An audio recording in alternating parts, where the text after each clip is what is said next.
सात संगत जी प्यार से कहना, धन निरंकार जी। सात संगत जी, दासी आप महासंतों के सामने आज बाबा गुरिंदर सिंह जी के कैंसर के बारे में बताएगी, जो कि सात संगत जी दासी को पता चला कि उनके साथ कैसे कैसे घटना हुई। सात संगत जी, जब बाबा गुरिंदर सिंह जी को कैंसर हुआ तब प्यारी सात संगत जी पूरी संगत में हलचल मच गई। और प्यारी सात संगत जी, एक तो नॉर्मल सी बात है कि हलचल तो होनी ही थी। सात संगत जी, बाबा जी बहुत बीमार रहने लगे, बुखार रहने लगा। सात संगत जी, जब उनको गले में दर्द भी होने लगा। सात संगत जी, जब गले के दर्द रहते उन्होंने कई डॉक्टरों को दिखाया। प्यारी सात संगत जी, रिपोर्ट में कुछ नहीं आता। सात संगत जी, जब वो हॉस्पिटल गए, बड़े हॉस्पिटल गए, तो उन्होंने कहा कि हमें तो कुछ पता नहीं चल रहा। तभी प्यारी सात संगत जी, वहीं पर उन डॉक्टर को पता चला कि ये बहुत बड़े संत महात्मा हैं, बाबा जी हैं। तो प्यारी सात संगत जी, डॉक्टरों ने बाबा जी के आगे हाथ जोड़े कि हमें तो कुछ नहीं पता, अब आप ही अपना रास्ता खुद बता सकते हो, हमें तो कुछ समझ नहीं आ रही। प्यारी सात संगत जी, बाबा जी ने मुस्कुरा पड़े और कहने लगे, फिर उन्होंने अपने गले पर इशारा दिया कि यहीं का मेरा सिटी स्कैन वगैरह करो। तो प्यारी सात संगत जी, जब जहाँ पर बाबा जी ने हाथ रखा वहीं पर ही सिटी स्कैन हुआ। और प्यारी सात संगत जी, और भी टेस्ट हुए। तो सात संगत जी, सिटी स्कैन में एक छोटी गांठ दिखी। सात संगत जी, वो गांठ का जब टेस्ट हुआ, रसोली टाइप की थी। तो प्यारी सात संगत जी, उस रसोली का टेस्ट हुआ तो प्यारी सात संगत जी, उसमें कैंसर पाया गया। सात संगत जी, फिर सात संगत जी, डॉक्टरों ने बाबा जी के अनुसार ही जो जो बाबा जी बताते चले गए उसी का ही ट्रीटमेंट करते चले गए। प्यारी सात संगत जी, फिर बाबा जी का इलाज सिंगापुर में हुआ।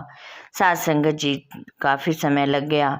इधर प्यारी सात संगत जी, सत्संग भी बंद कर दिया गया। सात संगत जी, जब बाबा जी फिर काफ़ी समय के बाद कोठी पर आए तो सात संगत जी, बाबा जी ने कहा अपने सेवादारों को कि मुझे सत्संग पर जाना है।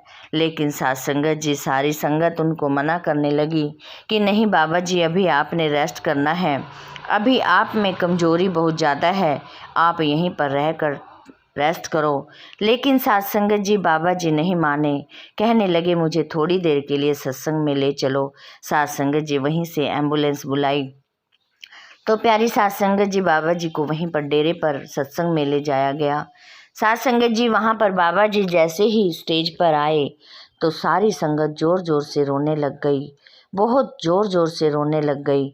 सात संगत जी, बाबा जी ने दिलासा देते हुए इशारा हाथ से किया कि संतो चुप हो जाओ। लेकिन सात संगत जी, सेवादार भी चुप कराने में लग गए, लेकिन संगत बस में नहीं आ रही थी।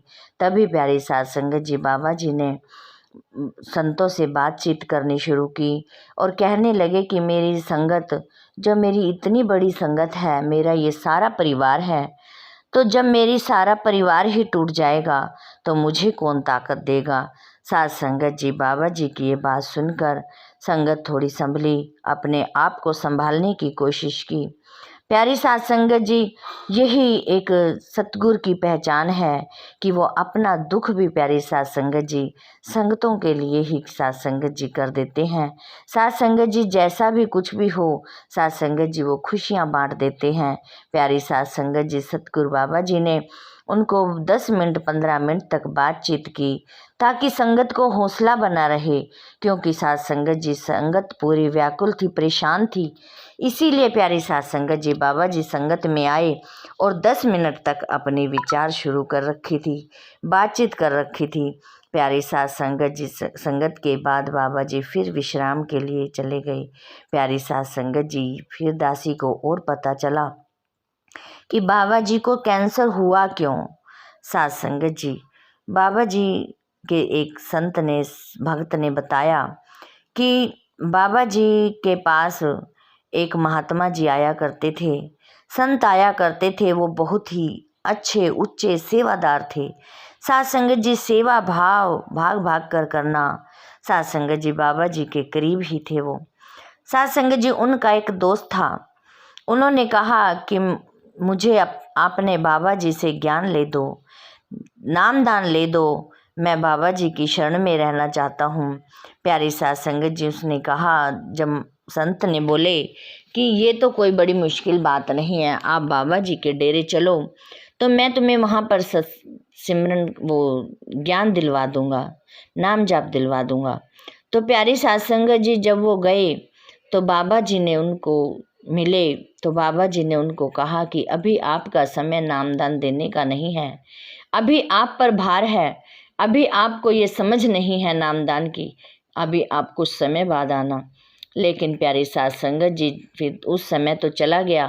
बाद में प्यारी साध संगत जी जो संत महात्मा, जो सेवादार महात्मा थे, उनको वो बोलने लगा कि भाई बाबा जी ने तो ज्ञान नहीं दिया, नाम नहीं दिया, तो मुझे आप बाबा जी को कहकर मुझे नामदान दिला दो, फिर मुझे अपने कारोबार के चक्कर में बाहर जाना है, मैं वापस नहीं आ पाऊँगा काफ़ी समय तक, और मैं ये चाहता हूँ कि यहाँ से नामदान लेकर ही जाऊँ।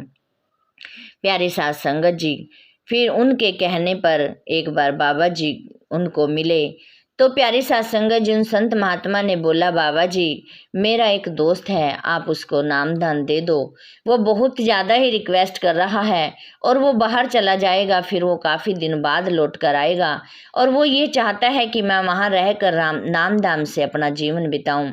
प्यारी साध संगत जी तो कहने लगे, ठीक है शाम को बुला लेना।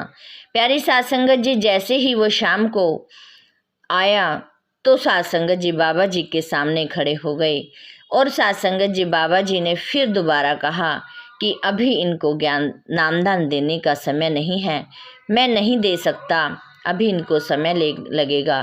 फिर प्यारी साध संगत जी उस सेवादार महात्मा ने फिर गुजारिश की, साध संगत जी अरदास की कि बाबा जी सच्चे पातशाह आप तो लाखों के को तारते हो, एक इसको भी तार दो, ये आपकी शरण में रहना चाहता है।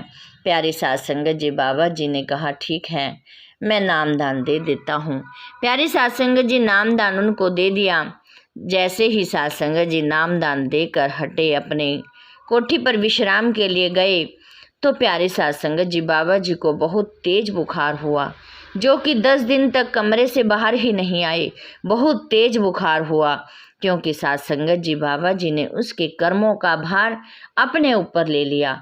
साध संगत जी ये हैं सतगुरु सच्चे पातशाह का खेल कि साध संगत जी एक संगत के लिए, एक इंसान के लिए वो अपने ऊपर सारे दुख झेल लेते हैं। लेकिन साध संगत जी हम क्या करते हैं, हम उनकी कोई कदर नहीं करते। नामदान तो ले लिया, उसके बाद कोई सिमरन नहीं करना, कोई जाप नहीं करना, कोई सेवा नहीं करनी। साध संगत जी हम सिमरन लेके छोड़ के बैठ जाते हैं।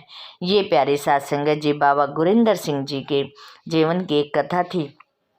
प्यारे साध संगत जी आज हमारा भी वही है कि हम भी बाबा जी से, सतगुरु माता जी से ज्ञान तो ले लिया, लेकिन सत्संग में नहीं जा पाते, सेवा नहीं कर पाते, सतगुरु माता जी के बताए वचनों पर नहीं चल पाते।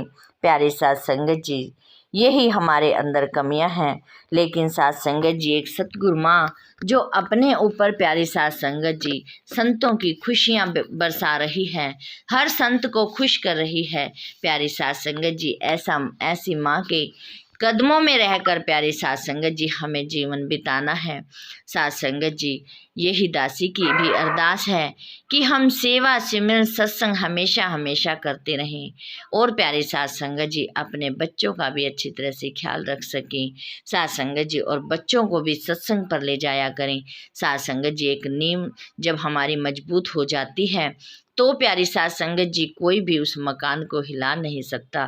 साध संगत जी यदि बच्चों की नींव ही हम पक्की कर देते हैं तो साध संगत जी वो बच्चे बड़े होकर, जवान होकर वो डगमगा नहीं सकते, क्योंकि साध संगत जी जब उनकी नींव ही पक्की हो जाती है फिर उनको कोई भी कुछ कहता रहे, कोई भी कुछ करे, लेकिन वो समझ जाते हैं कि हमने किस रास्ते चलना है। यही प्यारी साध संगत जी दासी की अपने बच्चों के लिए भी यही अरदास है, विनती है कि बच्चे साध संगत जी सही मार्ग पर चलकर सदगुरु माता जी के चरणों में लगे रहें और साध संगत जी हर समय सेवा सिमरन सत्संग में बच्चों का ध्यान भी जुड़ा रहे और दासी का भी। साध संगत जी दासी इन्हीं वचनों से क्षमा चाहेगी। दासी को साध संगत जी जिस भी जीवन की कथा मिली दासी ने आप जी के आगे शेयर कर दी। साध संगत जी दासी के चैनल को भी सब्सक्राइब शेयर करना। साध संगत जी प्यार से कहना। धन्य निरंकार जी।